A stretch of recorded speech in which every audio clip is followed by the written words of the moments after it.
এমনিতেই পরীক্ষার ভয় বাঁচি না, তা আবার এই পপ টেস্টের ভয় রাত দিন কাঁটা হয়ে থাকতে হয়। জনান্তিকে বলে রাখি, আমি যদি দেশের প্রধানমন্ত্রী হই তবে সবার আগে এই পরীক্ষা ব্যবস্থাটা তুলে দেব। এরই মধ্যে একজন বন্ধু ইশারা করলো, এনেছি। বুঝতে পারলাম গতকাল তাকে হুমায়ুন আহমেদের বোতল ভূত বইটা আনতে বলেছিলাম। কোন রকমে পরীক্ষা শেষ করে উঠে গেলাম লাস্ট বেঞ্চে। দুজনে মিলে মজা করে পড়তে শুরু করে দিলাম। গল্পে আছে হুমায়ুন ভূত পোষে, তা আবার বোতলে করে পকেটে রাখে। সে ভূতের খাবার চাঁদের আলো। ক্লাসের একজন যখন একথা বলে দিল, তখন অঙ্ক স্যার বোতলটা নিয়ে ভূতটাকে এক ঢোকে পেটের ভিতর চালান করে দিলেন।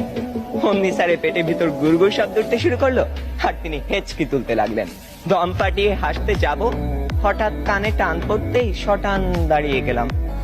বইটা পড়তে পড়তে টেরই পাইনি কখন ইংরেজি ম্যাডাম চলে গেছেন আর এসেছেন জমদূত প্রায় আমাদের অঙ্ক স্যার। বইটা